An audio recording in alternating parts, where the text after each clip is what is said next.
Welcome to Flat Earth Debate Special Edition.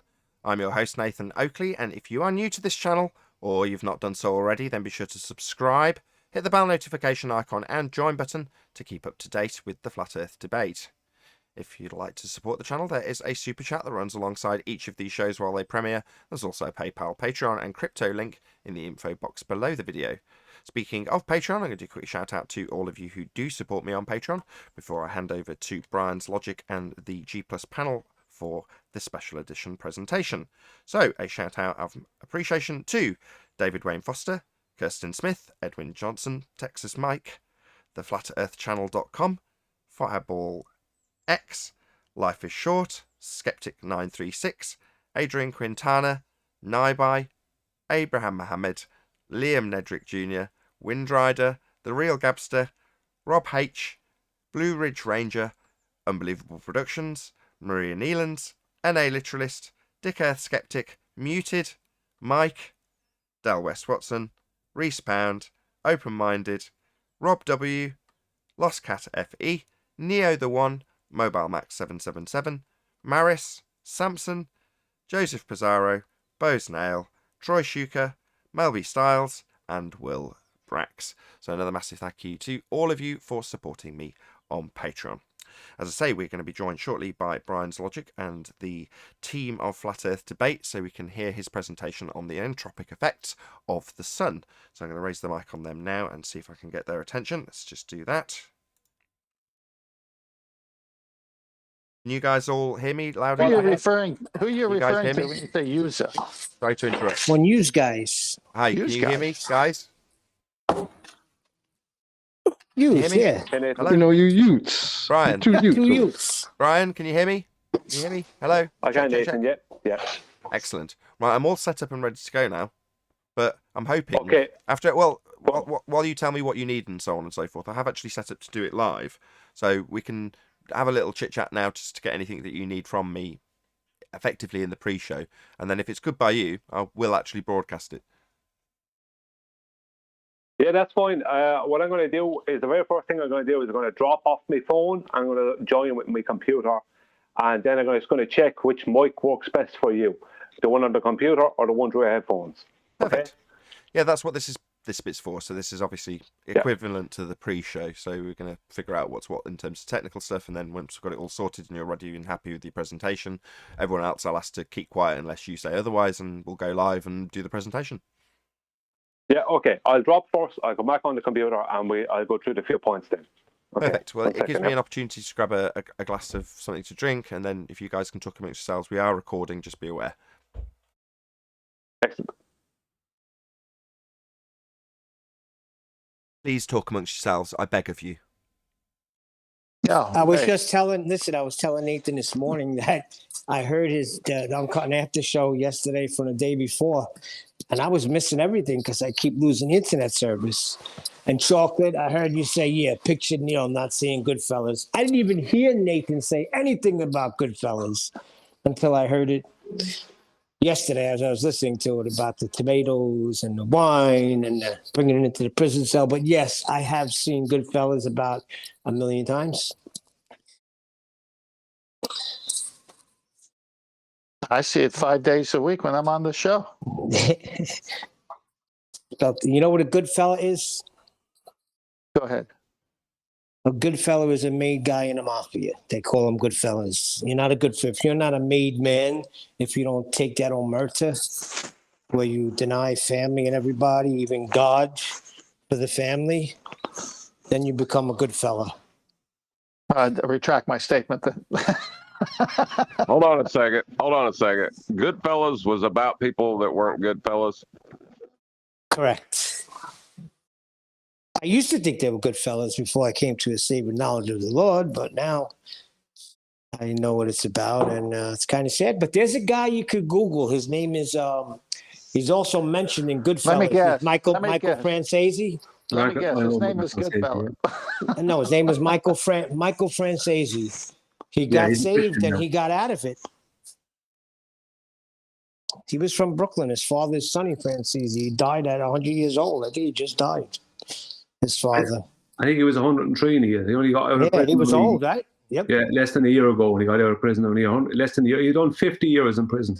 Yeah, and it's a shame because what they put him in for, he had nothing to do with that, but they just wanted him so bad. Okay, sorry Must to be good interrupt again. food in that prison if he lived that long. Oh, sorry, yeah, sorry he guys. was- Hello. Sorry, Brian. Can you are you now on your new system? Yeah, this is the microphone, Nathan, on the computer. If you want to throw on the headphones now, and I'll give you a listen to headphones and see what you think it does. That sounds perfectly good to me. I don't know about anybody else, but I'm quite happy with what you've got there if you're happy with it. Oh, I'm fine with it. Yeah, I'm fine with it. It just means that you'll be hearing me talk as opposed to talk through headphones. I'll be talking just directly at the computer. Well, just And try if it. it's Try coming the through headphones. fine, We'll then see how that's okay with me. You might as well try. That's what we're doing, so might as well try your headphones, see if it's any better. Okay, I'll just try to see if it's any improvement at all. Okay. 1 second now. No worries.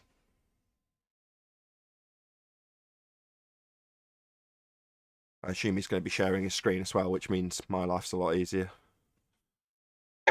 Okay, here I am through the headphones. Is this any better or any worse? I'd say it's marginally worse.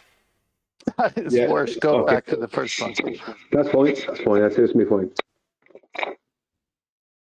Next, do you want to share your screen so we can just make sure that's all functioning? Because I assume you've got plenty of things that you're actually putting up.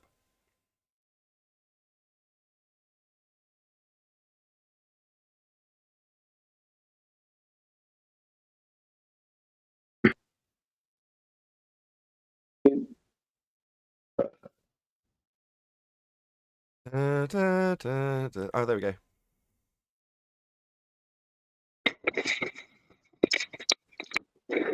Okay, yeah, we've got the Hangout. Do you want to just put whatever your first slide is on, just so I can size it up on screen?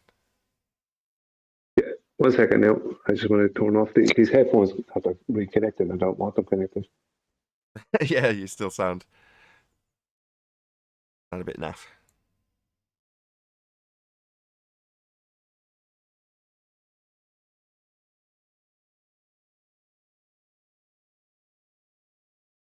Okay, is that framed in a way that you like it? It's not going to move around.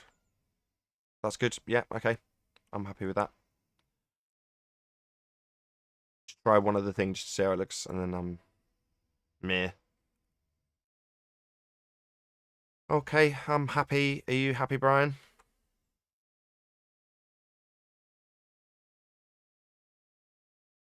Oh no, lost all sound. Brian? Brian? You're still on mute. That's what's happened. He's still on mute in the Hangout.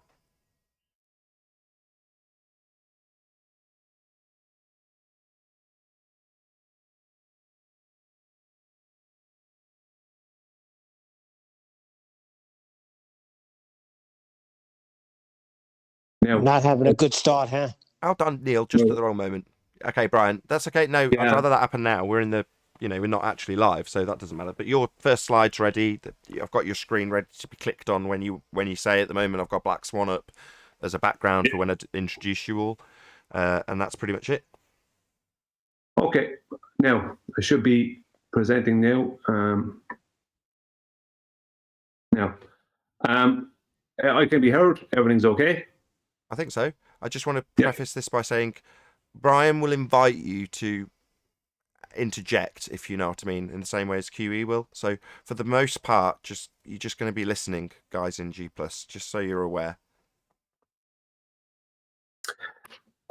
Okay, I have 6 sections, 5 really. The last section is not really a section. It's more of just of it tying together 22 different facts in there.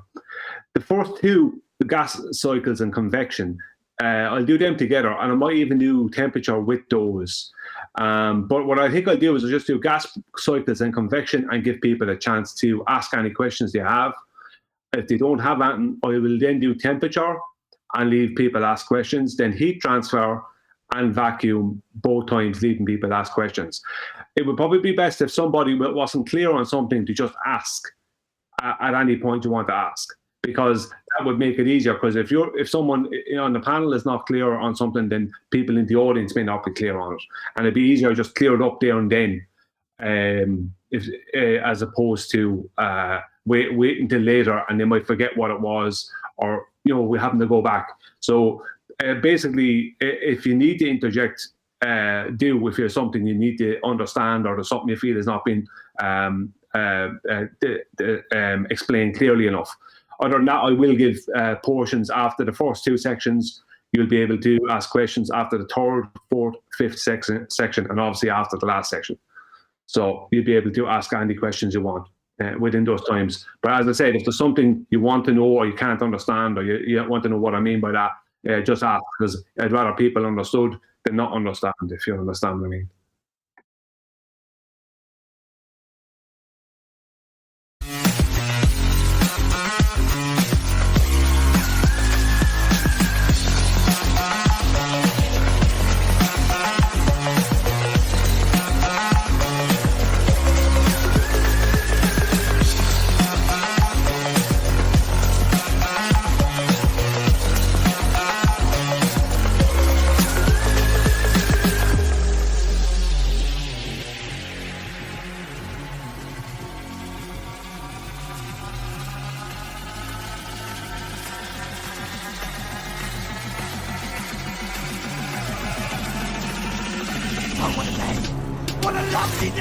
Welcome to Flat Earth Debate Special Edition with Brian's Logic live.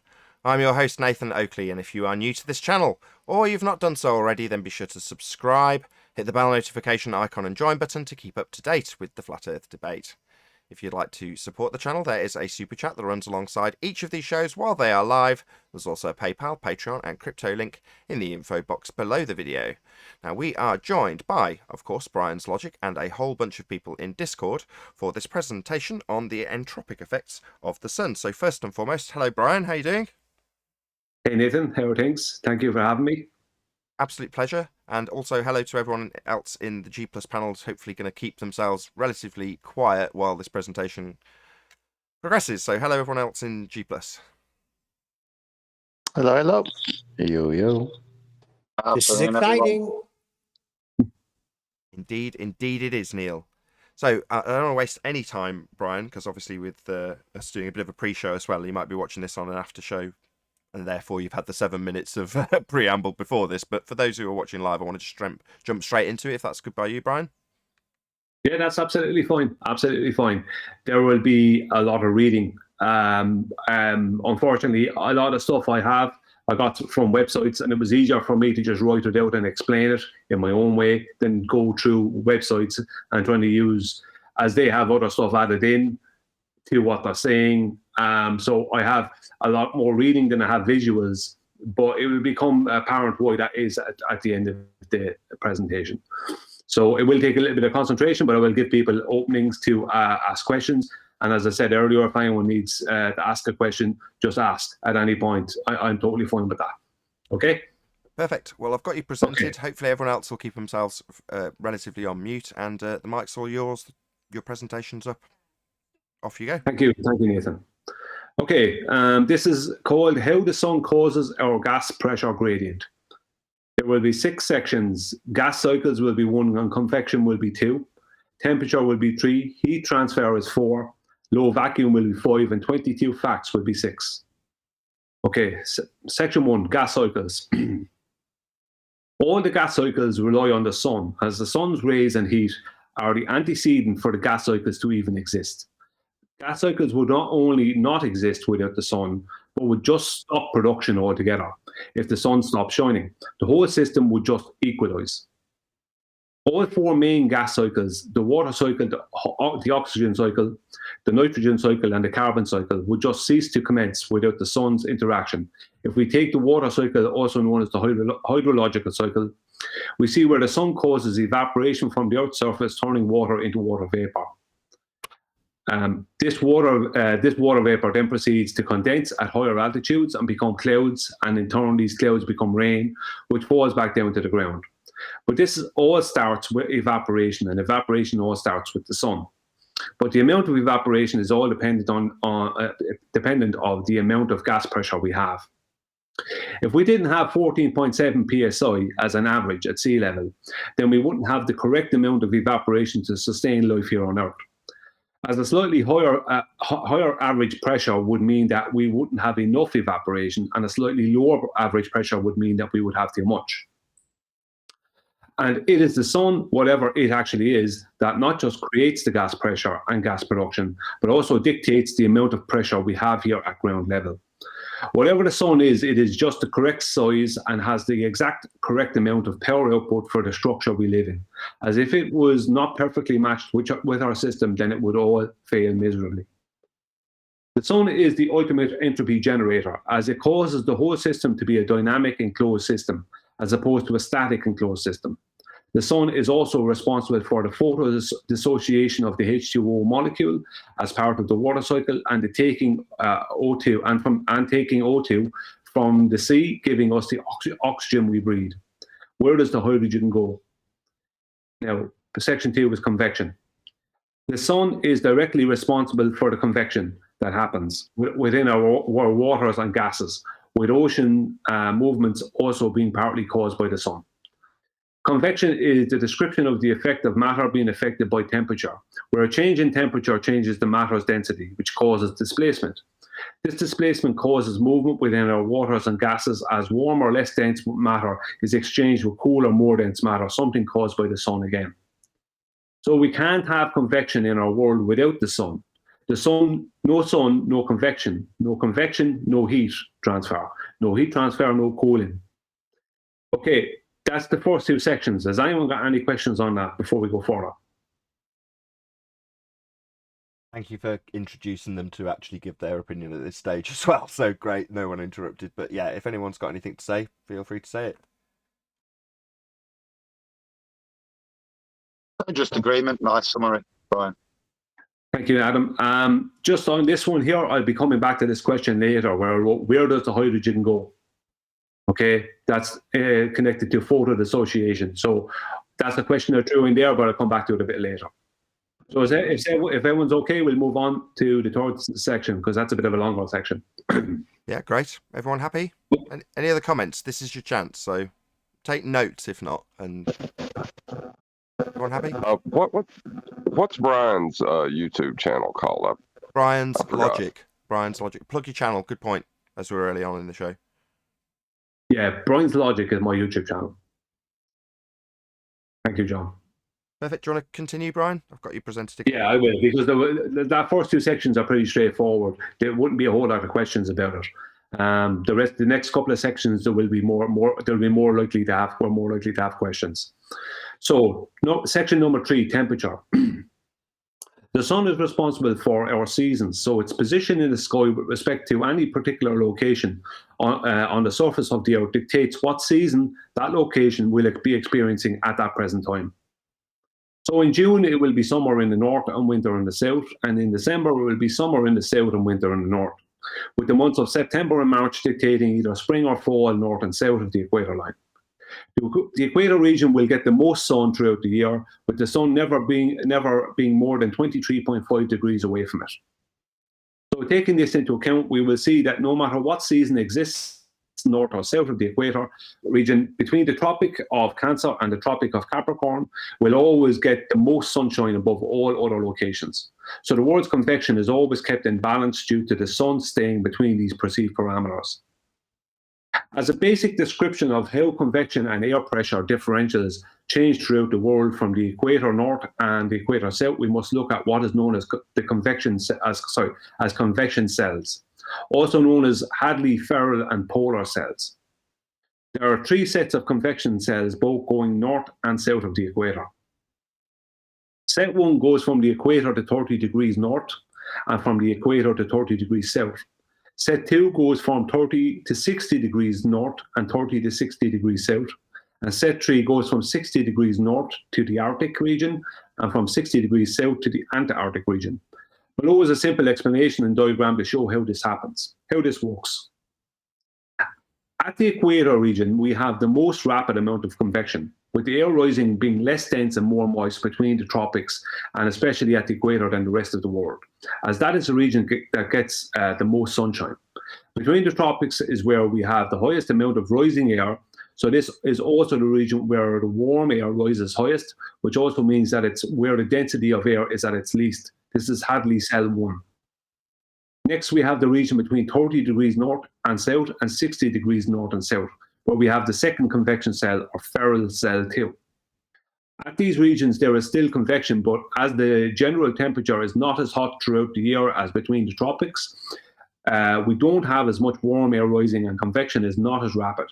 So the warmer air meets colder air faster in the sky and at lower altitudes. Then finally, we have polar cell 3, between the regions of 60 degrees north and the Arctic Circle and 60 degrees south and the Antarctic region, where there is obviously the most amount of cold dense air. So convection, although present, it is at a much slower, less rapid rate. So it's most likely to be noticed in the warmer summer months, but it still takes place throughout the year regardless, as even in winter there is temperature changes throughout the day. This is the simplest model. This is on the globe model, if you can see it. I couldn't get diagrams bigger than this for some reason. You can see on the globe model, I'll show on a flat model in a moment. On the globe model, you can see that the most amount of convection is happening at the equator region here, and it trails off in, let's just say, it's the same over the surface, but it trails off in the height. That is the amount of height of warm air, or the amount of warm air that's rising. So it trails off. So there is like one cell, second cell, third cell at each side of the equator. But this is on the globe model. So I'll show you on a flat model. So the red is going to be the equator region, and this is the convection cell known as the Hadley cell at the cells at the equator regions, one in red. And I have it up higher because this is detailing the warm air. There's more warm air, so the warm air rises higher because there's more of it. So it ends up reaching the colder air later than the other regions. Then you have the two orange ones at the sides, which would be detailing from 30 to 60 degrees north and south, where you still have convection, but the warm air is not rising as far as at the equator regions, or between the tropics, I should say, because it's reaching colder air faster. Then you have the Arctic and Antarctic what's what they call the polar cells, where the warm air, whatever bit of it there is, meets colder air a lot faster. So there is less movement and less convection at the polar cells than there is at the what's known, these two orange ones are the Ferrel cells, and there's less convection at the Ferrel cells than there is at the Hadley cells. So obviously, because the sun is over the tropics all the time and the equator all the time, or that's the region it stays within, that region obviously gets the most amount of convection. So but another side effect of this is, if you can see these blue arrows I have, these blue lines where they're kind of up high here and they kind of trail down towards the polar and Arctic regions. This is the jet stream, the polar jet streams, what they call polar jet streams, where which starts at the equator and tropics region, where that warm air rises and it starts flowing down towards or out towards the colder. It's those jet streams and things like that. But once it you're breaking up a little bit, Brian. If I just on a basic flat model, this is the most basic description. So this is just the most basic diagram. I think things are a bit idealized with it, but this is what the best happening, even though it's very idealized. So air flows from the equator to the Arctic and Antarctic, and then back towards the equator region in simplified forms. So it's like just one major cycle. To elaborate more on this and more stuff that's happening within it, more complexity to it, a bit later on. But this is just an introduction to the basic description of what's happening. So, Brian, can I just clarify? Sorry? Just so I can clarify. So you're saying that, irrespective of the model, these gradient convections demonstrate a correlation between the movement of the sun, the tropics, and the tropics kind of demonstrate it, and as we tail off outside, whether that's north or south, you get this massive drop because there's no path of the sun ever there, and that's where we get the least gradient. Yeah.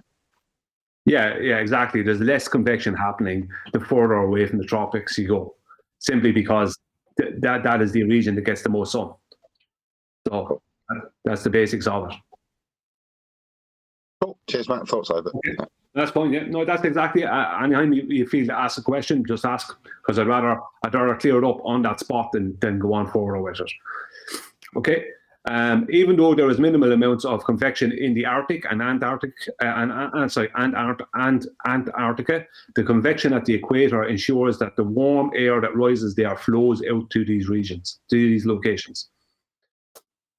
Warm air flows from the equator region out towards these colder Arctic regions. It then flows back along the Earth in a cyclical fashion, kind of like it's being churned in simplistic terms.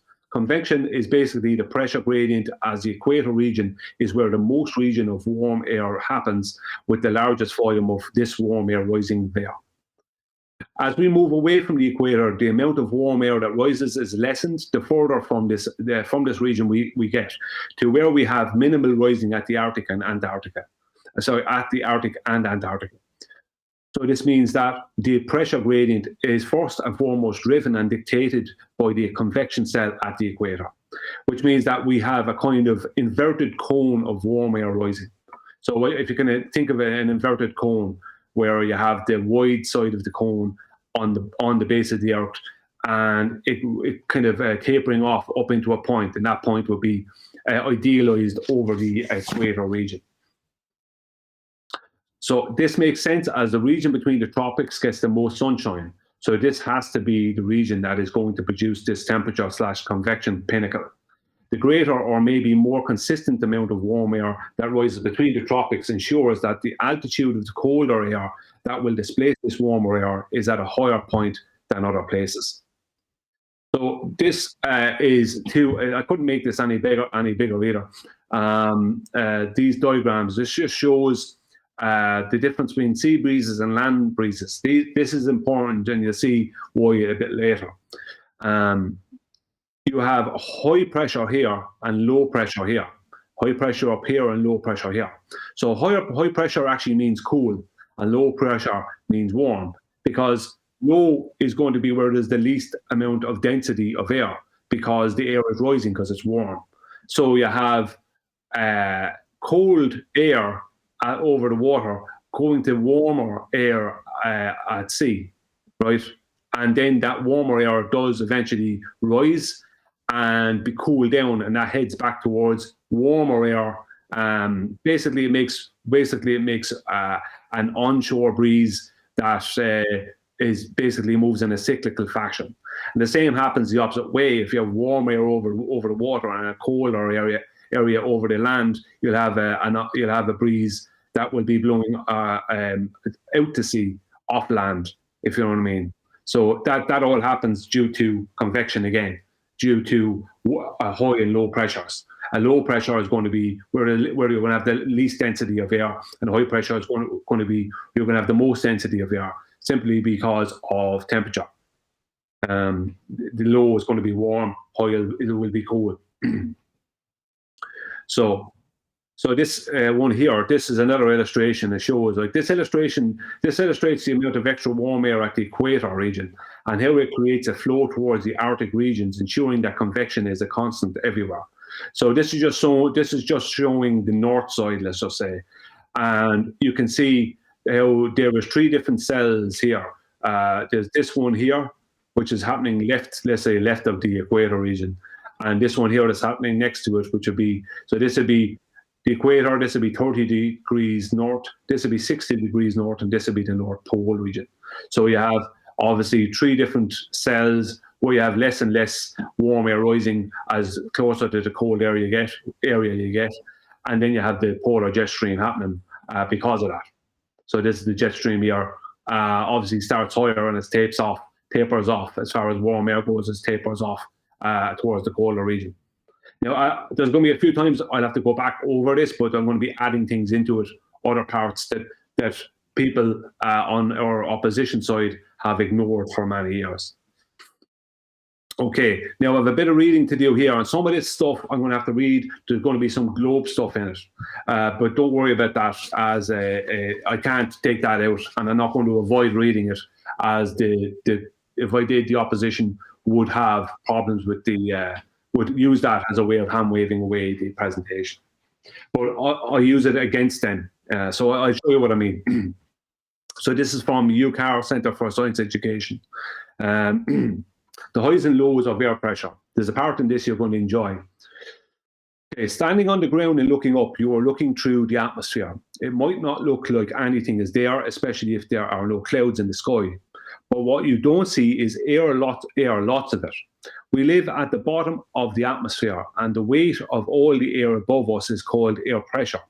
Above every square inch of the Earth, surface of the Earth is 14.7 pounds of air.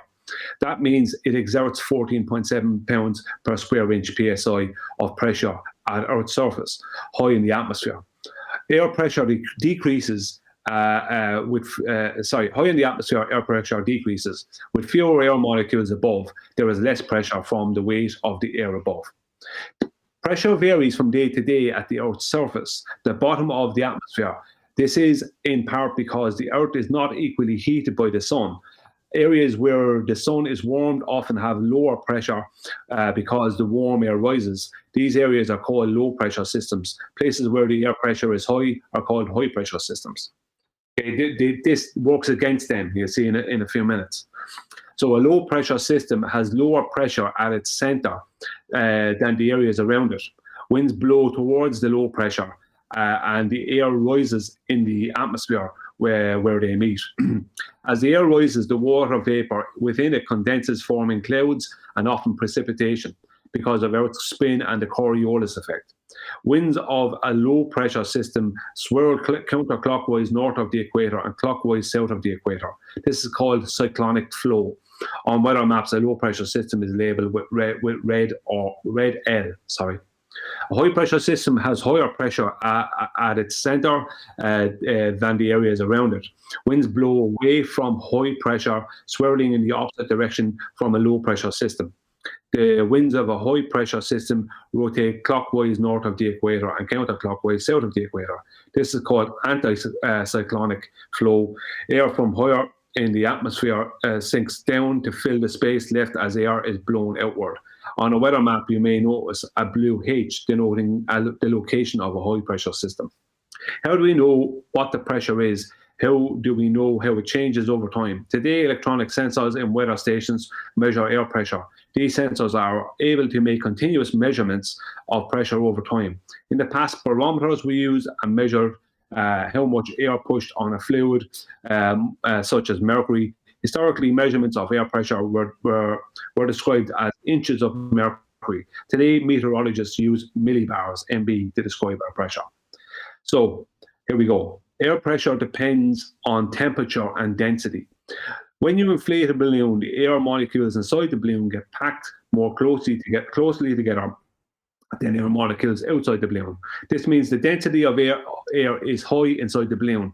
When the density of air is high, the air pressure is high. The pressure of the air pushes on the balloon from the inside, causing it to inflate. If you heat the balloon, the air pressure gets even higher. Air pressure depends on the temperature of the air and the density of the air molecules. Atmospheric scientists use math equations to describe. Someone saying something? No, I don't think so. Sorry, I thought it was feeding back. Yeah. Sorry. Atmospheric scientists use math equations to describe how pressure, temperature, density, and volume are related to each other. They call these equations the ideal gas law. In these equations, temperature is measured in Kelvin. So they give ideal gas law: pressure equals temperature by density by constant, pressure by volume equals temperature by constant. So they're saying here that they're using the ideal gas law when they're dealing with the atmosphere, something that the opposition have been denying for 6 years now. They're stating here that they are using the ideal gas law, as they can't not be. This part here is very interesting. This equation helps us explain how weather works, such as what happens in the atmosphere to create warm and cold fronts and storms, such as thunderstorms. For example, if air pressure increases, the temperature must increase. If air pressure decreases, the temperature decreases.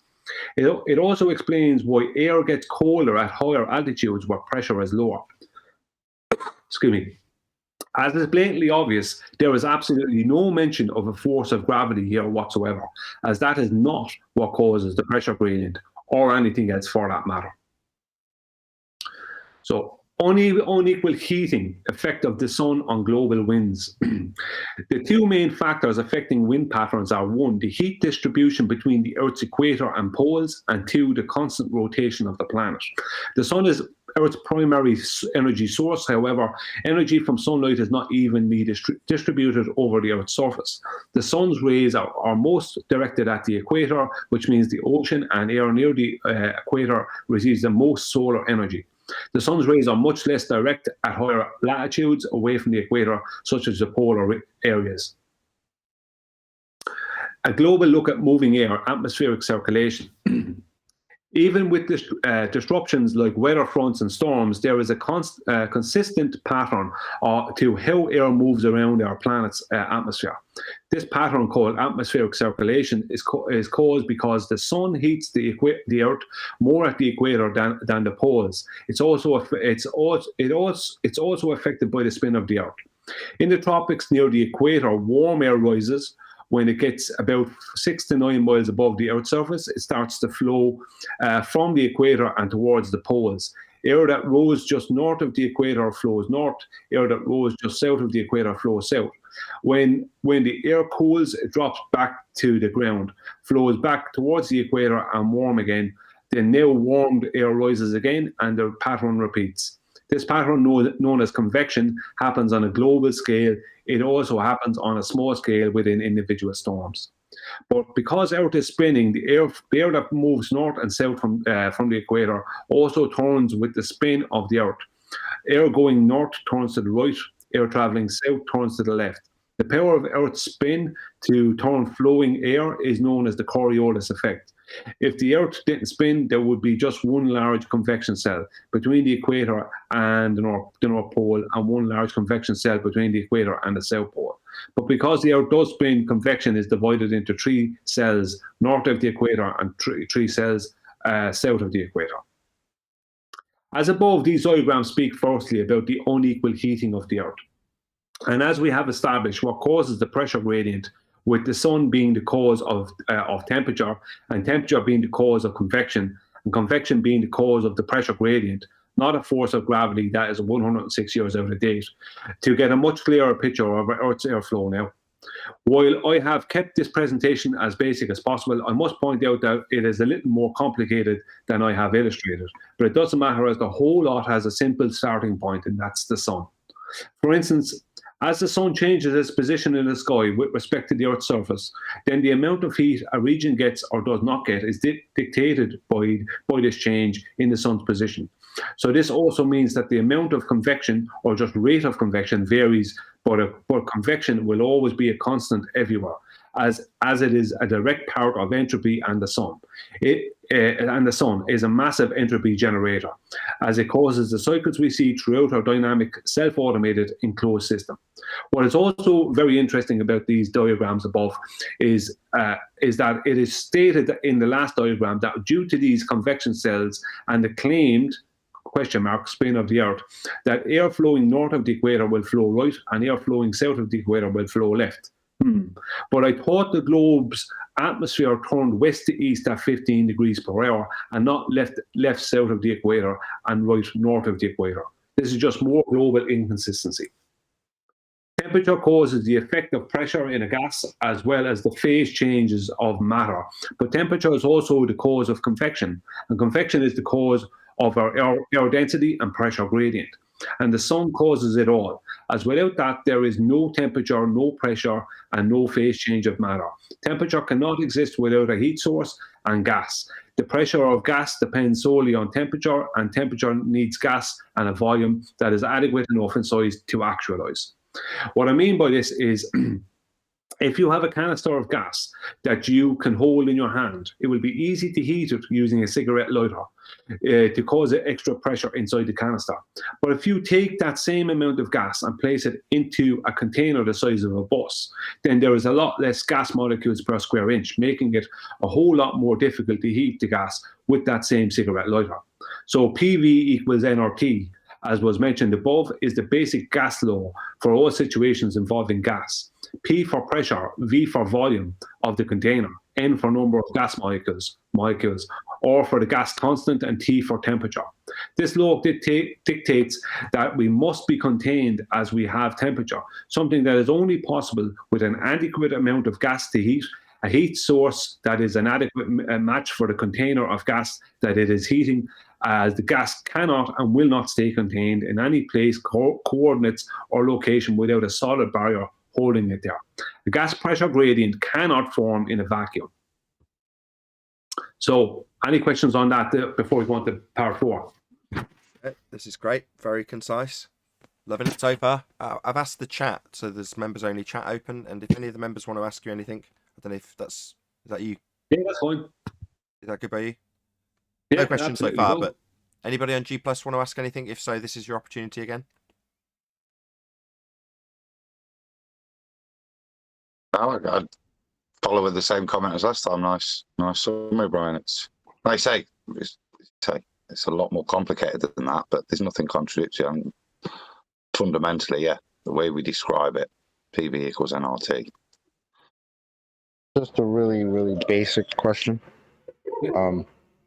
You said PV equals nRT, B is volume. Can you have a volume without a container? No. Thank you. And they're using PV equals nRT, the ideal gas law. Atmospheric scientists, as they call themselves, are using that, as was stated above. They basically contradicted themselves above when they were speaking about gas pressure and what causes it. There wasn't one mention of gravity anywhere in there. They tried to throw in the spin of the earth and some convoluted version of the Coriolis effect, but they couldn't throw anything else in there. They tried to say without the spin of the earth that we'd only have one convection cell, but that's not true. They have no evidence to support any of that. I thought you got through that bit of baller rhetoric very well without choking, Brian. Yeah. When you redid it. I had to read over it 2 or 3 times before I ever did it because it was hard to put it in. It was hard to not put it in there, but it was hard to get myself to be disciplined enough to just read through it because there was a lot of rubbish in there. But as I said, they debunked themselves when they spoke about PV equals nRT, the ideal gas laws. They debunked themselves with that. And they debunk themselves when they speak about density and pressure, temperature.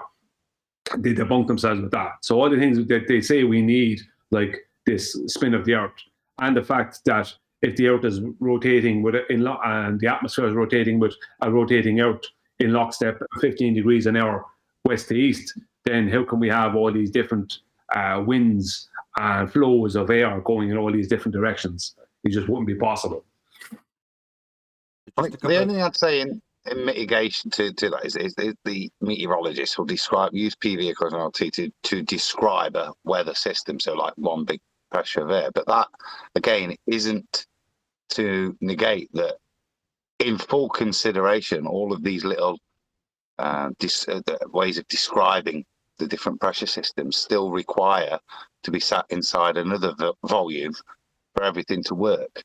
Do you know what I mean? So yeah, they do that to create. Still, fundamentally, for those pockets, they have to sit in a fixed volume. Brian, yes. Can you just mute while Adam's talking? Getting a lot of background noise from you. Sorry. No, that's it. So at the base level, they're using PVA and RT in their little systems, but what they don't use PVA and RT is in the ball model. They can't. No, but they're agreeing here that they are using it. Yeah.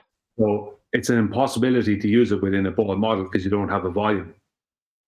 Oh yeah, fundamentally, it's the only way they can describe it. Even in the, in their little models where they make a volume based on a pressure system. That's all I'm saying. That they have to use that, but they never then or can't extrapolate it out actually to their model. They can only use it within the little bits. If they then tried to extrapolate it to work it out properly, they would need the big V, the volume that all these little dynamic systems are sat within to calculate. And that's, I suppose, where they draw the Kalman line at and create an imaginary volume. Spot on. But that's the point. It's imaginary, isn't it? Because they don't. Exactly. They can't get the V. That's the bottom line. Yeah, shocking. Right, Adam? They've got to use gas law. Oh, why would that be? Well, that's because that's how it behaves. But it still needs the V, and they haven't got one. That's the bottom line. I'm just going to read out a couple of comments from the chat, if that's okay with you, Brian. First and foremost, shout out to Pinpuncher, who's sharing the show far and wide and has even sent me a super chat. So thank you very much indeed, Pinpuncher. Really do appreciate your support. I'm not sure how rhetorical John M. Truth's question is, but I'll read it out anyway. Any experimentation on Earth separating gas, air, from no gas, and then he's got open brackets, high altitude, with a change of temperature, question mark. Any experimental... Could you read that again to me, Nathan? Any experimentation on Earth separating gas, or air, from no gas. That could be high altitude, as per their claim, I assume he means. With a change of temperature. The with a change of temperature bit threw me a bit as well, but yeah, that's his question. Well, yeah, I think he's talking about how do you go from having gas to no gas by pure temperature alone. Basically going from gas pressure to vacuum. I think that's what he's talking about, with temperature alone. I think that's what he's talking about. But that's okay, that's going to be explained a bit later on in the... because I'm not sure if he's talking about a vacuum. Like, if he's talking about a vacuum, he's talking about, let's just say, a vacuum of space, I believe. But it's like, this is only the start. I have another 3 sections to go, and it's going to be explained. It is basically temperature is the reason why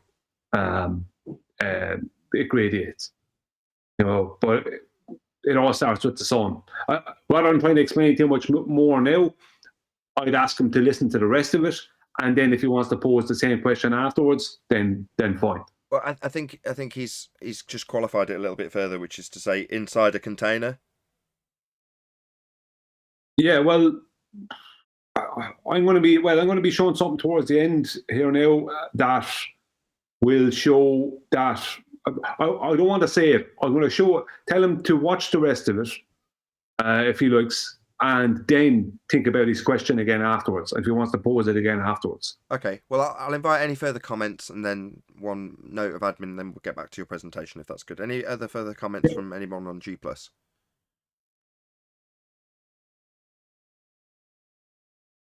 No, in that case, I'll just say in response to Pinpuncher again, yeah, feel free if you want to share this. I mean, I'd hope if you did chop it out and use it on your own channel, you'd stick a link back to this original video so people can come and subscribe to me. But yeah, feel free. Yeah, obviously, I'd hope you'd share it far and wide and smash the share buttons, which I know you do anyway. But yeah, just as a plug to that. Right, let me know when you want me to put your screen back up and you're all happy to go, Brian, and we shall do exactly that.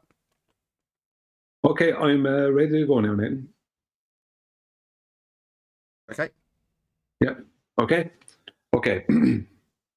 Okay. 4, heat transfer. Some of the names of the sections I have, they're a little bit misleading slightly. Okay. Not that I don't deal with the topic. It's just the things, other things have to come into it. So heat transfer is a very necessary part of our system, as without adequate heat transfer, we would end up dying due to overheating of our air and earth. In our world, we have a situation where heat is created at ground level, and this heat then dissipates upward. Heat rises as the air rises once heated by the sun. Our heat source, the sun, seems to be just the correct size to match our system and has just the correct amount of heat output in accordance with us having just the correct amount of gas to heat. If our sun's output was more than it is, or we had more gas than we actually do have within the same volume container that we are in, then that would be catastrophic. The reason being that if the sun was bigger or had a more powerful output than it has, then that will cause the gas volume we have to become completely unbearable to live in, as the heat and changes in pressure, which would cause a whole lot of storms, which would make which make living here impossible. The sun having a bigger output will cause a lot more evaporation, so cycles like the hydrological cycle would be greatly affected, resulting in drought and flood everywhere. A stronger output by the sun would mean that the Arctic region would be decimated completely to the point where it could never return, and the Antarctica would melt so much water that the water levels all around the world would rise. On the flip side, if there was more gas than we presently have, then there would be similar problems, as there would be constant changes in weather.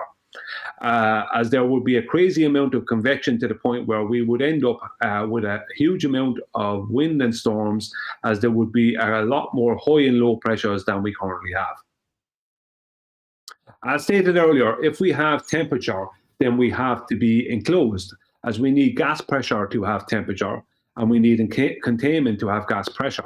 And as is predicted, we need a heat source to have any of it, that source being the sun. But we also need to have heat transfer.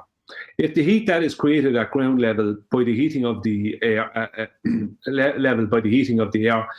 did not have adequate height above it to dissipate and transfer, this heat then would this heat would just constantly build up and up and up and up, which would be bad.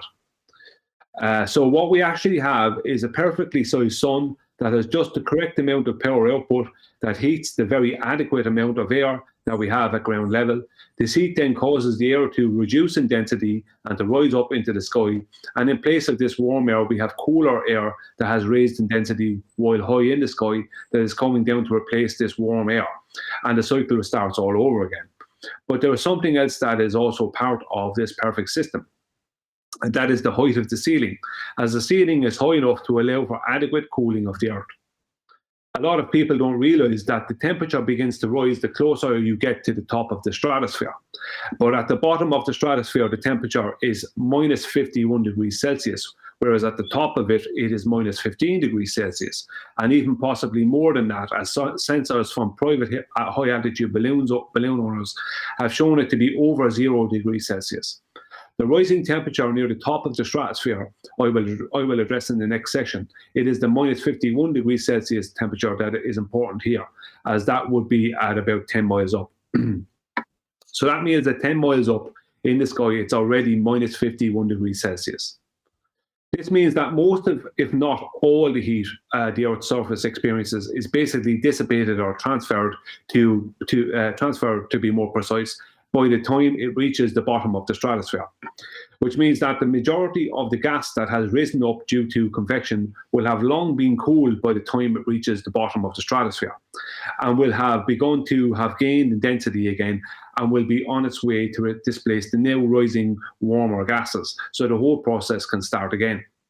What is a thermal column?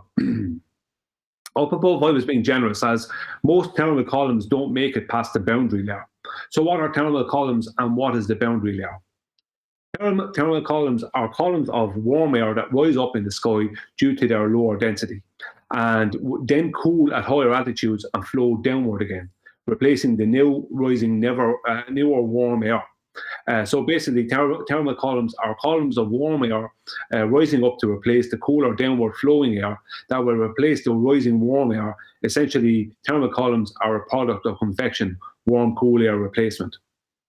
Air is said to be a very poor conductor of energy, heat, in meteorological terms. So some places will have a greater chance of creating a thermal column than others. So places where the sun can warm more easily, like rock faces and man-made asphalt, are very good for creating thermal columns, whereas water is not, as the sun's heat is absorbed more by the water, which causes evaporation eventually. But water itself does not generally warm the air above it so much, or at least not to the extent that solid earth can and does. So convective thermal columns are more likely to happen over land than water, and more likely to happen where there is not too much moisture, as any water will absorb a big portion of the sun's energy. And if the water on the ground absorbs the sun's energy, then the ground gets less of this energy. So consequently, the ground won't heat the air above it as much. So in these situations, evaporation will take place first, and that is why wet solid ground will be cooler to the touch than dry solid ground. Thermal columns are used by birds and people who fly gliders to help them rise in the air up high. When thermal columns meet the boundary layer, which will be explained below, they often flatten out. So warm air is rising off of the Earth's surface, and when it meets a boundary layer, it laterally spreads out and then cools and flows down again. So you could think of a thermal column as a funnel effect. So think of a whirlwind where all the warm air rises as a big wide whirlwind and then hits a boundary layer and spreads out, only to cool again and flow down again at the sides of the warm rising whirlwind. This would be the simplest way to describe the effect and mentally visualize it. Taking all this into account, it is very obvious that most of the Earth's air, which is 78% nitrogen and 21% oxygen and 1% carbon dioxide, argon, and trace gases, never makes it past 10,000 feet elevation.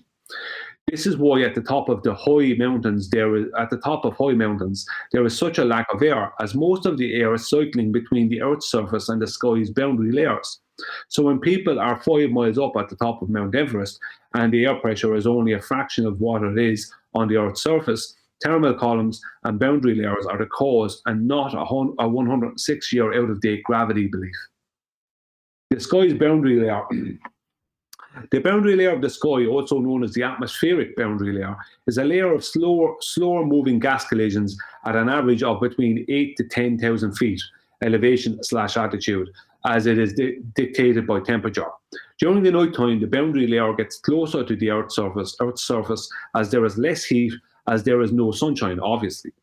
The layer rises during the day as the heat being created between the sun and the Earth's surface causes the air to become less dense and rise, with the night being the inverse of this, with the air being cool and dense. The altitude of the boundary layer is determined by temperature, as air rises due to heat, but as soon as that heat is dissipated, transferred, it will cause the air to instantly slow down its collision rate and gain in density. And that is why when thermal columns meet this boundary layer, they will laterally spread outward. It's purely a situation of when the air will reach a particular temperature that determines the height of the local boundary layer. Will it reach this temperature at 2,000 feet, 8,000 feet? Who knows? Depends on the area. The elevation of the local boundary layer at any given time is dependent on temperature. The boundary layer is basically the point in the sky where different types of clouds form and a lot of dust and particles form from the surface, as well as aerosols temporarily end up. Above the boundary layer is known as the free atmosphere, as the air that does get past the boundary layer tends to be cleaner and free of dust particles and aerosols. So the boundary layer is like a filtering system of sorts, filtering the air between the surface and the upper sky. All these aerosols get dissipated there, and all the dust and other particles end up coming down either with the denser, colder air or within the rain. This means that the air that does make it through will be cleaner air, free of most of all pollutants. I'm sure this makes the airline industry happy, as this means a whole lot less rubbish that ends up in their turbines that they have to deal with. The diagram below shows the three most crucial and important parts of our density gradient: the convection cells, thermal columns, and the boundary layer, and how they work together to make sure our air is recycled and filtered clean on a daily, weekly, monthly, and yearly basis. So this here shows, first of all, the height of the warm air rising at the equator, as opposed to the height that it will rise at the let's say North Pole, and it shows the polar jet stream how it tapers downward from the equator region. It states here that the troposphere contains 75% of the mass of the Earth's surface. So that would be the tropoplane, or the tropoplane, which is that contains 75% of the Earth's atmosphere, right? The Earth's air, basically, right? Most weather occurs in the troposphere, the tropoplane, right? And there is the boundary layer. If you can see my pointer, you can see it here. Most air, majority of air that we have and gases are between the surface and the local boundary layer. So that's where most of the gases are, as opposed to above it. But it's within the tropoplane, or they call it the troposphere, is where 75% of all the air and gases are in the world. This is what's happening in simple, easy to understand terms. The sun heats the Earth's surface, causing warming of the air and then rising of this warm air. This air then, depending on where it is rising, will either meet a boundary layer or become part of the bigger convection cells, especially if it's between the tropics. The air that is slowed by the boundary layer is being cleaned and filtered, with the cleaner, less polluted air existing above it being part of the Arctic and Antarctic jet streams, which originate between the tropics. With the large volume of warm air that is rising upward between these regions being the driving force behind the Arctic and Antarctic jet streams. And these jet streams bring all this cleaner air that exists above the boundary layers towards the Arctic regions and back along the Earth's surface once more. All of this starts with the sun, as without the sun, there would be no convection cells, no thermal columns, no boundary layers, or air pressure or evaporation, or air pressure gradient, or to even argue over. So without the sun, we wouldn't even have an argument because it wouldn't be happening. It all starts and ends with the sun. 75% of all our air and gases are within the tropoplane, formerly known as the troposphere. So from surface to 10 miles up in the sky, 3/4 of our atmosphere exists, with the last 25% existing in the stratus plane. Something that will be triggering for a lot of people to hear and believe. Okay, that's the end of fourth part. Anyone got any questions? Feel free. G+ panel. I've got one question. Yeah. Well, you kept saying barrier layer, and I don't know if that's just a terminology thing in terms of your arbitrary position where the 75% and 25% distinguish themselves. That bit I didn't quite follow. Well, it's what I was saying was boundary. Maybe it's my accent. Boundary, boundry. They call it a boundary layer. It's basically the best way to describe what a boundary layer is if in a warm day, the clouds will be higher in the sky than on a colder day, or higher in the sky in the daytime than in the nighttime. It's because of temperature. The more warm air rises, the higher the boundary layer is. The boundary layer is just basically a change. It's basically just where a change in temperature that basically holds on to a huge amount of the air and water vapor and all that. And the boundary layer is basically where clouds and that start to form. And that, it's kind of the average area where clouds start to form. I just don't know the terminology. Boundary it sort of infers that there's a boundary, whereas in reality it's just that temperature, wherever the height of that temperature point is where that phase change starts to occur, will be where that layer occurs. But there is no boundary. But yeah, okay, fine. Yeah, it's their terminology. And a better way to describe it would be a temperature boundary, maybe, or something like that, because it's purely temperature related. But they call it a boundary layer. It should be called a transition layer, because there's transitioning happening, and it can shift, depending on what's piling up. It could be migrated. Sometimes the clouds are really high up, sometimes they're not so high up. So it does shift around. It's not really a separated layer.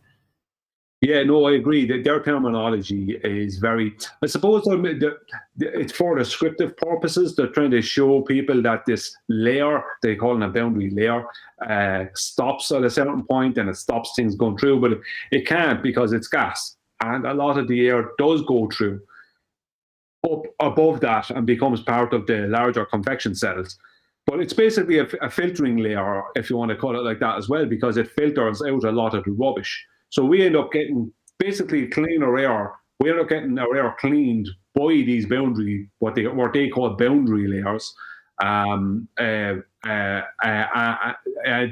air then is recycled back to us due to the larger convection cells. But what is it? What did you call it, Arwen? That was a good terminology. Transition layer. It's not a Yeah, boundary. transition layer. Yeah, It's a transition. So Yeah. it could be compared to the supersaline layer at the bottom of the ocean at some points. It keeps itself separated, but technically it's only separated. It's arbitrary. Its position in relation to the other layer is pretty arbitrary, because if there more of that same substance would pile in there with the mesh, then it would all move, right? It would move up or move away. But yeah, there is a separated transition layer, but its location is basically dependent on the material and the conditions present. Transition bit I like, but the layer bit I don't. So, we're talking about an anisotropic, inhomogeneous mixture of gases and then describing them as layers or boundaries. And it's like, okay, transition. Yeah, that's good. Well, it's the phase transition. Well, the height of the phase transition would be the way the where of this particular description, whereas they've got it described with a boundary and with a layer. Well, that's all very useful for heliocentric rhetoric, where they've got air spheres and tropospheres and various other things with layers between them. Whereas in reality, it's like, well, no, it's like the horizon. It's massively variable. Depends on the weather. Depends how hot it is that day. Depends on what's already formed beneath the two layers in terms of the phase change of the water, for instance, and that may change the temperatures below, therefore changing the effect again. So there's a huge amount that goes into it, but there is no layer. There is no boundary. Well, still, though, a boundary really emphasizes the separation, while a layer of fat is gonna lie on water, but it's pretty arbitrary. It's just that is where it kind of tends to separate, but the location is pretty arbitrary. Exactly. Yeah. Anybody else got anything to add before Brian moves on with this? Yeah, I was gonna say, wouldn't it be easier to call it an interaction? It's a location, though, isn't it? So you're trying to describe a location as a phase change transition, and it's like, well, that's not a location. So it's the phase change transitional height, maybe. It's a bit like the horizon. It moves with the weather. It's a point that moves with the weather. If you see it described like the horizon, it moves with the weather. The warmer the weather, the higher your boundary there will be. So if I'm in a colder temperature-wise place, yeah, my boundary layer will be closer to the surface. They call it boundary layer. Will be closer. I'll be honest. I have noticed that, man. It's funny because I made that observation like a few weeks ago. I was like, the clouds look so low, and it seems like when it's cold and shitty out, that's when it seems a real low. But then when it's hot, warm, it's beautiful, they seem really high. So that's an interesting point. A couple of quick shout outs. So another shout out to John M. Truth, who's the only one interacting with the discussion, which he says, boundary is kind of pressure transition opposition. Again, we're all kind of coming up with these terms when we're trying to describe a location in the sky that's got a rubber ruler attached to it. Also, a shout out to Retro Bill, who says, thanks for the great show. Well, that's down to Brian, so thank you very much to Brian, and thank you for the super chat. Well, within the container, so we have air pressure. I think what Brian's doing, and I'm following, I love this presentation, where the sun transverses the earth, if I'm saying it right, in those areas is where all the heat is generated. And then towards the edges of this plane, where the Arctics are, it reminds me of that map that Paul showed, that he has to go to the Wayback Machine of the weather patterns. And when you do it on the circle, remember that? Yes. This is the image I'm getting as you're talking, Yeah. because all the currents come back down towards the edges. It's a random. If boundary or layer are objectionable, then maybe just call it a zone. No? Yeah, that's not bad. Transition zone. That's good, actually. Phase transition zone. Yeah, because that's what's happening. Basically, it's the water vapor. Is basically what's happening is the water vapor is changing phase at that height. So when basically on a warm day, the water vapor is less likely to change into a cloud close to the surface, because of the heat, making it all rise. And on a warmer day, it's more likely that the H2O molecule will go through a photo dissociation where it's broken apart, as I say. But whatever condensing of the water vapor that happens will happen up higher because there was more warm air. Basically, so it's whatever layer due to the temperature of the day that water vapor condenses into a cloud. And the cloud basically traps. It's the water vapor that traps a lot of the pollutants and the dust and all that kind of stuff. So that's a big part of it. So that's why often it can rain on you. And you end up, if you dry, you have little bits. You'll actually have little bits of dust and stuff on you because it's coming back down from being trapped by that. So the clouds basically and the water vapor create a kind of a filtering, whereas the oxygen and the other gases some of the other gases can keep rising, but can keep going past that point. But the water vapor obviously has the phase change due to the temperature faster than anything. So, right. So the clouds, the condensed air part, basically functions like a scrubber, scrubbing all particulates and solids and dust out of it, and then helping it back down through rain. Now, obviously, there's different types of clouds, and they form for different reasons. Obviously, temperature is the main part behind it. So this is not a kind of it's just a kind of a basic description. But obviously, people could say, well, there's this type of cloud that forms at this height, and that type of cloud that forms at that height. Yeah, okay, that's all fine, and I don't mind that argument at all. But as a basic description, the boundary layer is where basically a lot of these things are stopped, and they're stopped by basically the transition phase of the water vapor, basically. Okie doke. Anybody else got any more? And then if not, we'll move on. No? Brian, is this your last section? This is the second last, but the last section is just kind of a tying up, but this is the second last section. Okay, I'll fix up the water, and I'll just, because my metal's a bit dry, and we'll get going. So this is called low-grade vacuum. There's some stuff in this I can't expect everyone to go along with in this section, and I understand that people don't, but I'm putting it out there as my claim and not anyone else's claim. Okay, ready when you are. Everyone else, if you can put yourselves on mute. So low-grade vacuum. So, thank you, Nathan. Most of our atmosphere is made up of two main gases, nitrogen at 78% and oxygen at 21%. And these both constantly cycle with the Earth in a never-ending type of reoccurring Groundhog Day. The nitrogen cycle has 5 steps. 1, fixation, is where nitrogen gas is transformed into a different state, a state that plant roots can take advantage of and use. 2, mineralization, is where nitrogen is further converted from manure, decomposing plants and animal material by microbes into a food for plant life. 3 is nitrification, is where the ammonia in the soils that was produced due to mineralization is turned into nitrites and nitrates. Nitrates can be used by plants and animals, but nitrites cannot. So 2 types of bacteria called Nitrosomonas and Nitrobacter help disband this divide. Nitrosomonas transforms ammonia into nitrites, and Nitrobacter transforms nitrites into nitrates. These bacteria are also energized through this process, a process which can only happen in the presence of oxygen. The process is very important as it gives plant life an extra stash of needed food for energy. 4, immobilization is described as the reverse of mineralization, as microorganisms in the soil pull nitrogen from the soil when there is not enough in the decomposing plant life, which ties up the amount of nitrogen in the soil that is available to plant life. This process is very important as it keeps the amount of nitrogen being used in the form of nitrates by plants in balance.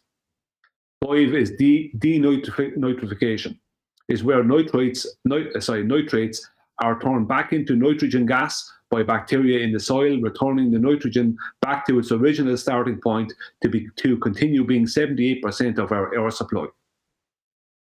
The oxygen cycle. Oxygen is produced for us to breathe in 2 ways, photosynthesis and photodissociation. Photosynthesis is where plant life and sea life like phytoplankton and seaweed use carbon dioxide as part of their energy source, converting and releasing this eventually as oxygen into the air. Photodissociation is where the H2O molecule is broken apart by sunlight, releasing the singular oxygen atoms into the air, where they eventually pair up with other oxygen atoms, creating O2 and supposedly O3 ozone. Humans and animals then use this O2 through their inhalation of air and exhale carbon dioxide afterwards, which is then used by plants and sea life. And the process starts all over again. Most of the Earth's oxygen is not in gaseous form and is found inside the Earth, and especially in our oceans, rivers, lakes, and ice. So 78% of our air is nitrogen and 21% of our air is oxygen. 78 plus 21 equals 99. So 99% of our air is constantly used and recycled at and with ground level, as it has to be for the continuation of life here in our world. So if 99% of our total air supply is constantly used within cycles that are absolutely necessary for the total health of our system, where these gases take on other forms in several different ways to feed the system's organic matter and then return to gaseous form for us and the animal life to breed, then is it any wonder we have a gas pressure gradient? As we can't not have a pressure gradient under those conditions where it is absolutely necessary for 99% of our air supply to constantly recycle itself with the solid earth underneath. Remember, these cycles are only possible due to us having a sun, as without that, there is no cycles. These cycles go under the umbrella of the biogeochemical cycle, which includes not just nitrogen and oxygen, but also water, carbon, sulfur, and phosphorus. All these elements are recycled with the earth all the time. Some questions I could not get answered, regardless of what way I asked them, or what way I formed the questions to Google. 1. What process brings the oxygen and hydrogen atoms back together that were split apart by photodissociation? And 2. What happens to all the hydrogen that is split apart from the H2O molecule by photodissociation? Where does that go? Basically, I'm asking what reforms the water molecules that was taken apart by the process of photodissociation. How and where does it reform? What exactly is water, and what originally forms it? And what is all the hydrogen that is separated from the oxygen atom by the sun used for? These are very interesting questions, things I can't get answers for. Now, if people looking to see what these are and try to find answers for them, a lot of the ballers, or sorry, the opposition, I'll say, they'll think they already have the answer to this, and they'll just give me photodissociation again, right? Which is not the answer. The point is what happens after photodissociation. How does water reform, and what happens to all the hydrogen that is taken from the H2O molecule by photodissociation? We know what we're told the oxygen does. We're not told about the hydrogen. What does the hydrogen do? Where does that go? What is that used for? Because it has to be used for something, because the earth doesn't form things for no reason. It didn't just disappear. It doesn't just disappear. It doesn't just wait for oxygen to come back to it.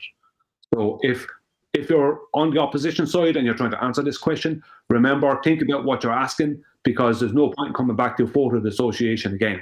That's pointless. You see, I have a lot of questions about our world, and in my investigations, I've found some inconsistencies. And one of those inconsistencies is the ozone layer. The ozone layer is claimed to be between 9 and 18, and 7 and 25, and 8 and 22 miles up in the stratosphere. It is claimed to protect us from harmful sun rays, and is the reason why the temperature in the stratosphere rises as you rise through it. The stratosphere holds the last 25% of our atmosphere, with 21% of that last 25% being O2, and the rest being mostly nitrogen and trace gases. So, I don't mean that there's 21% of 25%. I'm saying there's 25% of gas left in the stratosphere, and if you have to make that 25% into 100%. And 21% of that 100% will be oxygen, and 78% will be nitrogen, and the rest, the 1%, will be trace gases. But 21% of that last 25% will be O2. The temperature at the bottom of the stratus plane is minus 51 degrees Celsius, which is 10 miles up. And this region stretches another 20 or so miles up. So whatever air is getting past these minus 51 degrees Celsius temperatures has twice the distance vertically that the other 75% of the air had to stretch, with most of the 25% in the stratus plane towards the bottom. So that's not a whole lot of O2 to go around. And if only some of this is becoming O3 ozone, then with only 21% of the remaining 25% of air being oxygen, O2 molecules, and only some of this remaining O2 becoming O3, then how is this creating such a temperature rise? If the O3 molecule is created starting with photodissociation of either O2 or H2O molecules, then that's an even bigger problem. At minus 51 degrees, there is no water molecules getting past that temperature, as they would have long become ice. That is why Antarctica is considered to be a desert, as it is so cold that there is no water vapor in the air, so no moisture in the air. So this means that there can only be O2 molecules being broken apart by sunlight to join up with the other O2 molecules to form O3 ozone. But either way, it doesn't matter, as the pressure gradient shows that we have less and less air as we rise. Taking this into account, it means that between 10 miles up and 30 miles up, there is less and less air, and only 21% of this air is oxygen. And how much of this oxygen becomes O3, ozone?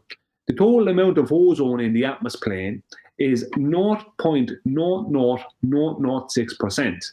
And the concentration of O3 ozone at 20 miles up is claimed by NASA to be 0.0015%. This doesn't seem like anywhere near enough ozone to me to bring temperatures from minus 51 to minus 15 degrees Celsius, and maybe even more, maybe as high as 0 degrees Celsius or even further. This whole claim is not making any sense, especially when we take in the fact that the air is less and less and less in amounts from 10 to 30 miles up. With high-altitude balloons have shown that the air pressure gets as low as 10 to the minus 2 torr, 3/4 of the way up the stratus plane. Yet the temperature continues to rise even though there is hardly any gas to insulate us from the sun. And how much of that gas is actually ozone? This means that the claim that the ozone layer, if it's there, is insulating us from UV rays, creating a heat blockage, is and must be false. I predict, this is my prediction, not for the panel, my prediction personally. I predict that the heat we are encountering is coming from the top down, as something is being heated above us by the sun, but not just the sun, as this surface is also acting as the insulator the ozone layer is claimed to be, but obviously cannot be. And I believe this surface to be the ceiling of our system and world. And to add credence to this claim, I will point out that there is no measurements, readings, or proof of anything past 30 plus miles up, as that is the maximum height of a high-altitude balloon. All high-altitude balloons break apart around this altitude. You see, past this 30 plus miles point, all claimed and supposed measurements of pressure and temperature are taken from space agency sounding rockets, which are claimed to travel to a sky vacuum and return a type of data pod that was supposedly originally placed inside a rocket. But we know this can't be real. So what then is creating our evacuated top? As the official story does not fit with reality, as there is no accounting for the rise in temperatures or how it is possible to have a gas pressure gradient form in a vacuum, that simply does not happen. Okay, that's the end of part 5. Any questions before I do the last section? I think it's a little confusing to kind of like at one point address the spherical layout of the sphere and all that in the ozone layer, and then get back to the real world when it's already really complicated in the real world. So getting a little confused here and there. Well, I'll clear up the ozone part. It's claimed that the reason that we have rising temperatures from the bottom to the top of this, what they call the stratosphere, is because of the ozone layer, right? The ozone layer creating an insulation, right? But as I showed, at 20 miles up, according to NASA, the concentration at 20 miles up, this is not even 30 plus miles up, at 20 miles up, the concentration of ozone is only 0.0015%. It is nowhere, and there is less and less and less gas as you rise. So that means there is less and less and less O2, and that means there is only a tiny amount of ozone if they're talking about, because there is no water molecules getting past minus 51 degrees at the bottom of the stratosphere. Right, I'm going to use the general term. I'm going to say stratosphere for this. At the bottom of the stratosphere is minus 51, so there's no H2O getting past that point. So you only have O2 to make O3 from. So consequently, and there's only a small amount of that O2 is turned into O3. So at 20 miles up, if there is only 0.0015% O3, that means that 30 miles up and 30 plus miles up, which you could be talking up to 36 miles, right? There's hardly anything. So how come there is a rising in temperatures? Another surface has to be heated above us. And there's hardly any gas, the less and less and less it rises, but yet there's still a rising in temperature. That means there is another surface, because the sun, right, it heats the surface of the ground, which heats the gas that's above the surface. But obviously there's something similar happening above us, because it can't be ozone. You mean what they call the troposphere, right? Well, I don't. There they is call it the troposphere. Is that heat part? Well, there's not. Basically, I'm claiming there's nothing much past the stratosphere. Nothing past that doesn't exist. All right. But I don't really understand why there has to be a layer up there actually causing heat again. Well, yeah, that makes no sense. The surface is what I'm saying. It's the ceiling. That's the ceiling. The surface of the ceiling. Why would that be hot in any form? It's just the ceiling, right? Yeah, but the sun would be heating the ceiling. Oh, yeah, but now you're actually threading on my original objection that I did not speak out the entire presentation. So we might get to that at the end or discuss it in the after show. But is there any other questions on part 5 before we move on to part 6 from G+? And then again, John M. Truth has got something to add. You might be able to comment on that as well. Anybody in G+ first? Adam, go. Well, if I may. Oh, Adam, want to go first? We've already heard from you. Just a point of clarity, so it should be quick. Brian was talking about the upper bit being only 25% of the total molecules, and then describe just to clarify, because I got a bit confused. Are you saying there's less of it, but it's the same composition? Yeah, the composition is not changed. The difference is after the bottom of the bottom of the stratosphere, which would be the top of the troposphere, right, which is 10 miles up. That's minus 51 degrees. So there's no water vapor getting past that without turning into ice. So there's how much water vapor? The reason I'm saying that is O3 ozone, right, is made from either the breaking apart of the H2O molecule or the O2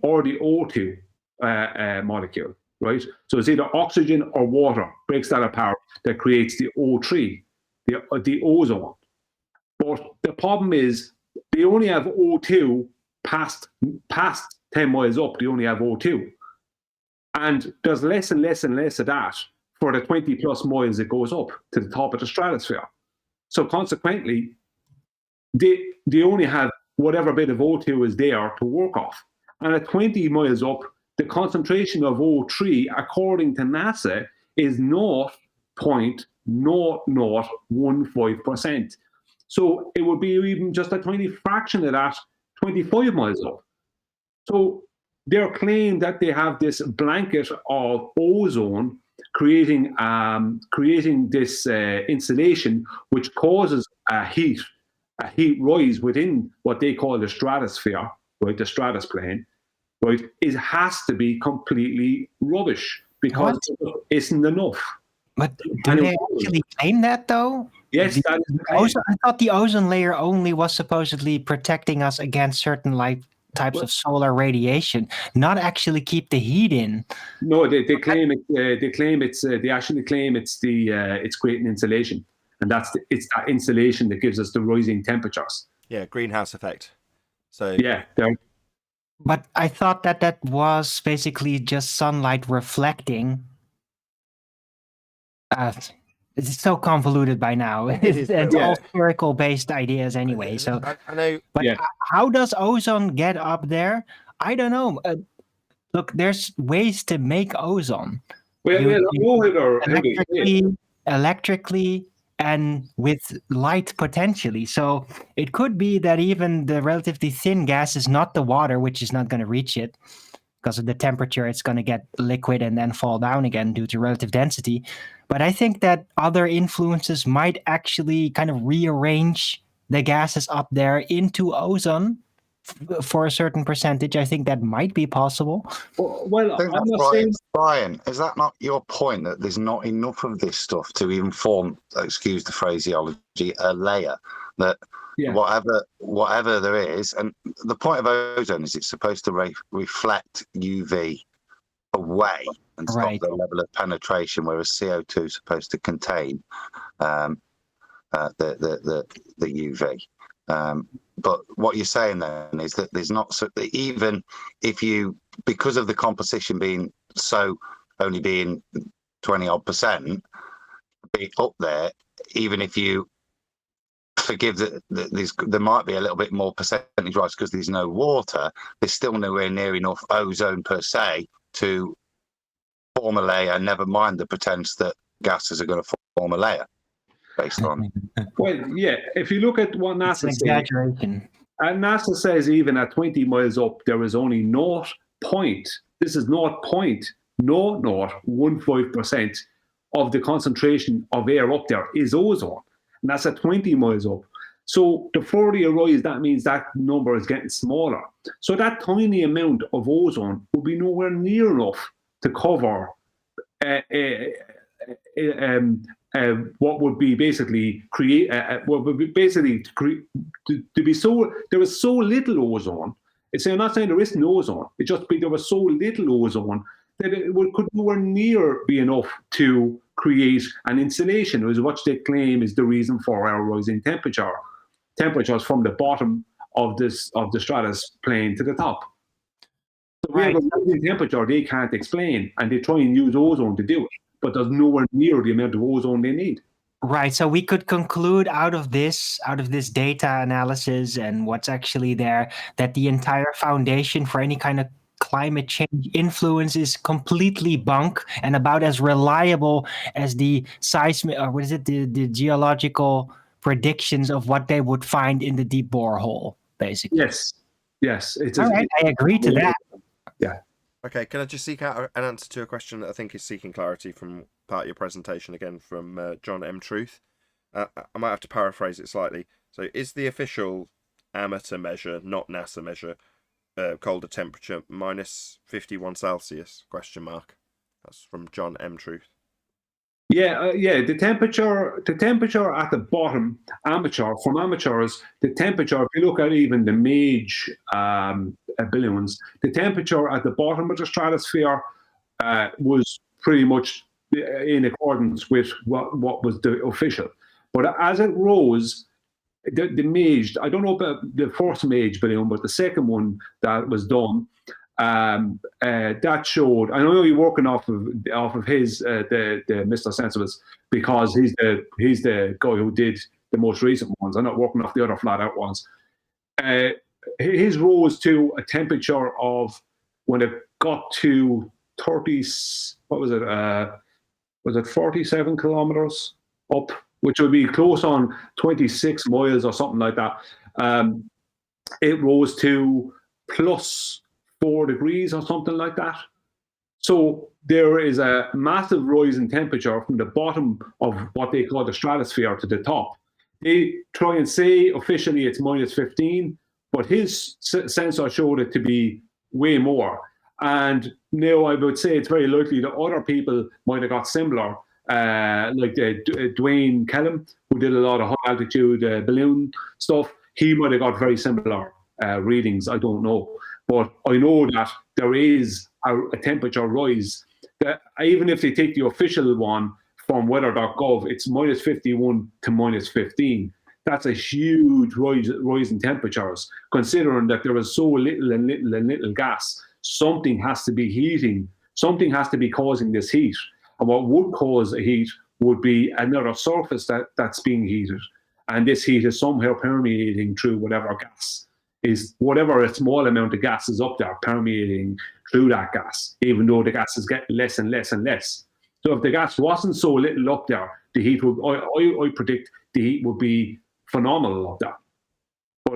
But there is the main thing people should take away from this, regardless of whether they believe that that's a ceiling, like I'm basically saying it's our ceiling that's being heated, and that's causing the heat. That's causing, and also when it's causing an insulation for wherever heat has risen. But people have to take on board, even if they don't want to take any of that in and they don't believe any of that or they don't accept it, they have to take on board that past the stratosphere, the top of the stratoplane, the stratosphere, if you want to call it that, there is no evidence of any measurements of or readings of anything, because after that, there is nowhere for high altitude balloons to go, because high altitude balloons can't make it past that point. So every reading and measurement after that comes from NASA and space agencies sounding rockets, which are claimed to go off out into a sky vacuum, an entropy violation, and then bring back a pod with all this data on it. So that has to be false, because we know that's not real. So there is no evidence or measurements of anything past the top of the stratoplane, stratosphere, whatever you want to call it. Okay, I can't see any other further questions from chat unless there's anything else from G+. We'll move on with the sixth and final section. Go on, Owen. I'm just thinking in my head, like, really there's a temperature rise, and Brian basically thinks it's because there's a barrier there that is somehow being heated, at least at regular intervals, I take it, not constantly heated. But where's the evidence? You know, if there was sunlight basically heating it up, well, then there would have to be sunlight visible, like at that location. Like, heat gives off heat signature. You can see heat with a heat seeker. Where is it? Well, where's the heated surface? You know, here on Earth, when something is heated, you can look at it with infrared vision and you can see it's heated. So where is it heated up there? Okay, go ahead, Brian. Well, the temperature is rising. That's the thing about it. There is like, you can measure the temperature rising as you go through the stratus plane or stratosphere, whatever you want to call it. The temperature continues to rise. And as I said earlier, it gets to a certain point where you can't take any more measurements, because high altitude balloons won't get past that point. Won't get past about 30 miles up. Around 30 miles up, it won't get past. And I'm predicting that the ceiling is a couple of miles past that area. What I will say is, when any balloons get up there, you can see it's never nighttime up there. It's always bright. You can always see up there. You know, there's no nighttime up there, if you understand what I mean. You can always see. There's no night. You never see it. Like, there's no nighttime high up at the top of the stratus plane.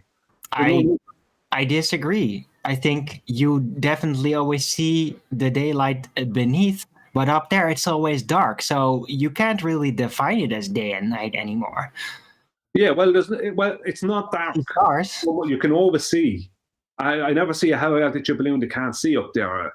But that's kind of the point I'm making is, the only thing we have to go on past a certain point is NASA rockets out into a sky vacuum. And the thing about it is, we know we're enclosed, so the ceiling has to be there. Whatever the ceiling is, I don't know. Whatever shape it is, I don't know. But it has to be there, and it has to be able to contain us. And I don't see why the sun could not be having an adverse heat effect on a separate surface, just like it has on the surface here of the ground. If we have Well, heat on the ground, then why can't we have heat on the ceiling? I understand the concern, but I'll keep it short, okay? But look, here on the surface, we can see the daylight being absorbed. We can measure it. We can see it with infrared. Up there, there's no such thing. And yeah, I think I don't know if anyone has done that. I really don't know. I'm only going off of what they should.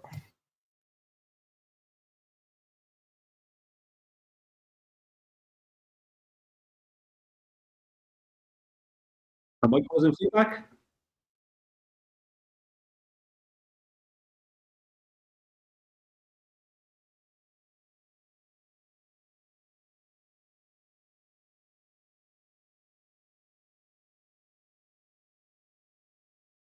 Yeah. Right. I wanted to tell you that I totally agree about there having to be a ceiling, though.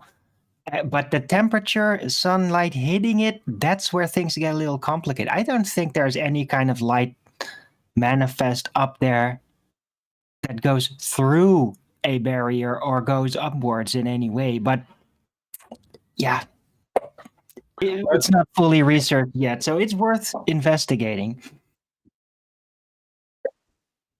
Yeah, okay, that's fine. That's fine. It's my claim personally, so it's not on anyone else. Okay, and I don't mind being wrong about it, but I accept that claim, and I understand Aaron's questions. I do. So I'll get.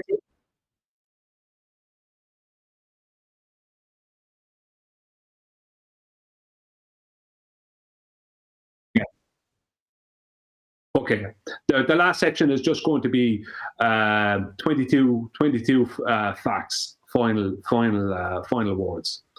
Okay, so the low-level vacuum is created by the sun. This is my claim, that the lower-level vacuum, the 10 to the -2, 10 to the -3, whatever it is up there, is created by the sun. Okay, number one, the sun is the cause of all the convection that takes place here on Earth. Number two, the sun is the driving force behind the nitrogen and oxygen cycles, as without the sun, they would not exist.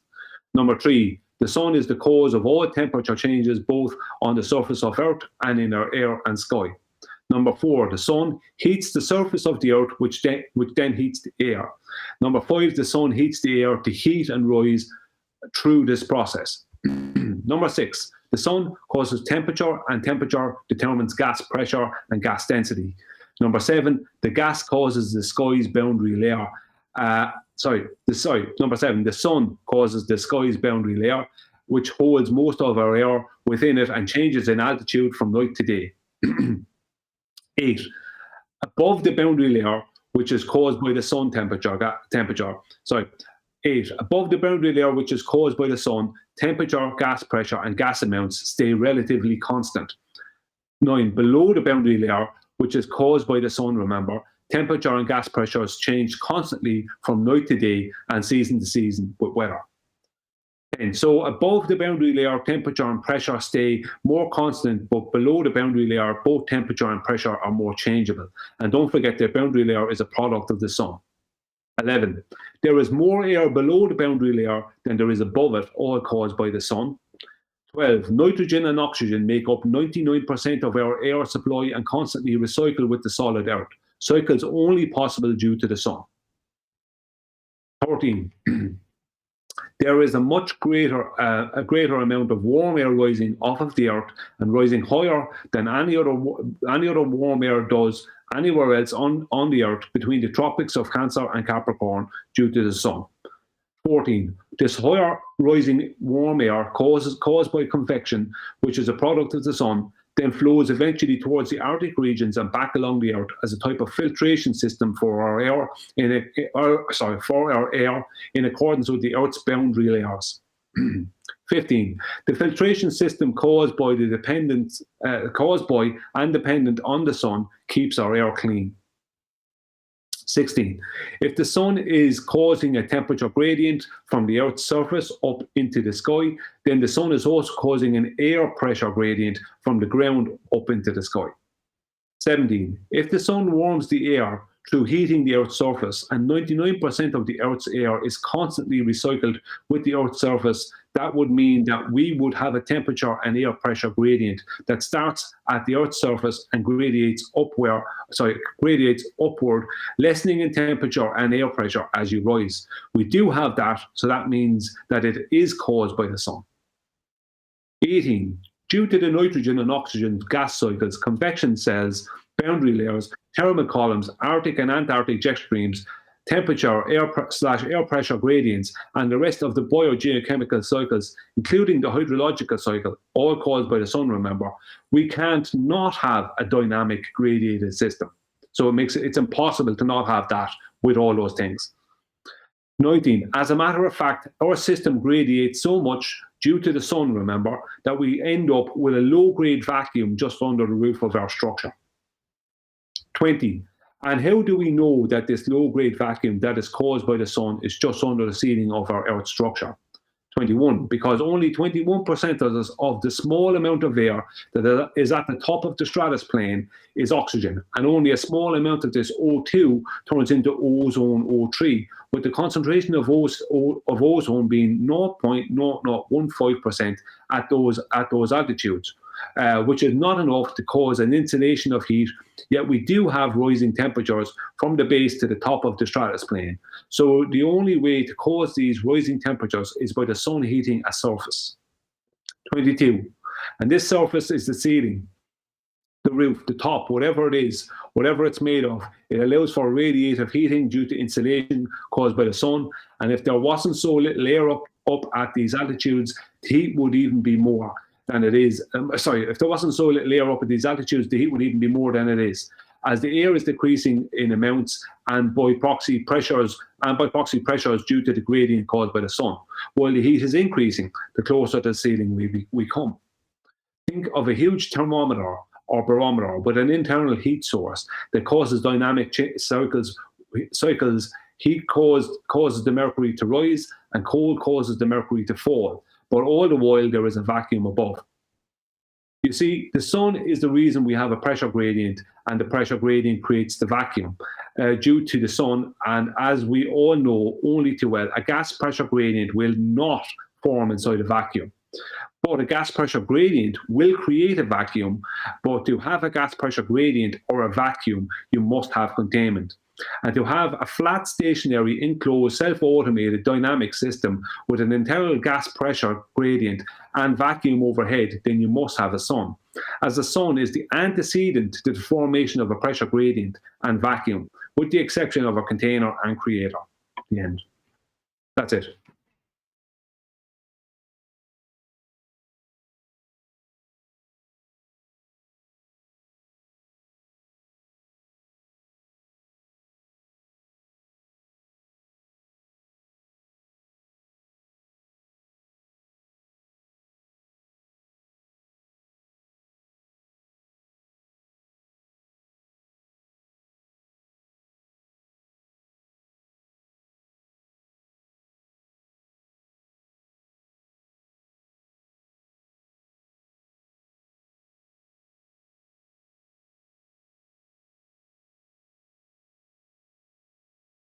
Thank you, Nathan. Thanks for having me on. Yeah, Brian, good stuff, brother. Yeah, good. Thank you. Thanks, Chocolates. Yeah, right. Enjoyed that, mate. Sorry, Adam? I enjoyed that. You can tell it's good when I'm quiet. But they're listening and enjoyed that, mate. It was informative as I didn't. Thank you. Jesus. What is it I again? didn't even interrupt. How about that?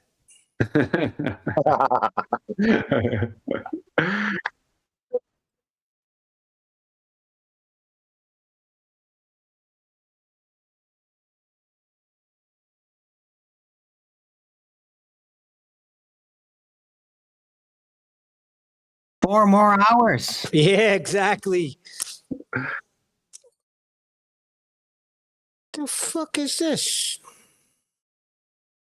Come on, you got to be You're fucking kidding me. You're off mute, Nate.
lovely day!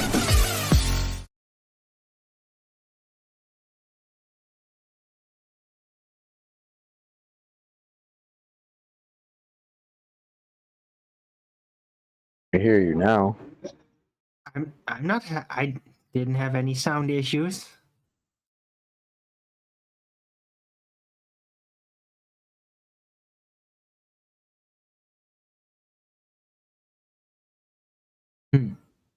I think it's coming through to YouTube just fine. Oh dear.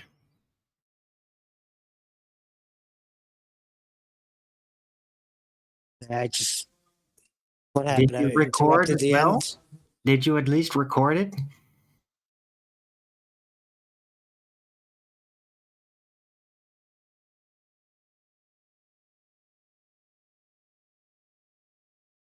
What? Outro?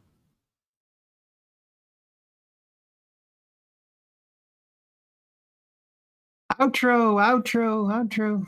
Earth is flat. Contained. Gas pressure gradient is caused by temperature influences. That's as far as I've gotten.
Check. Oh, I've got my sound back now.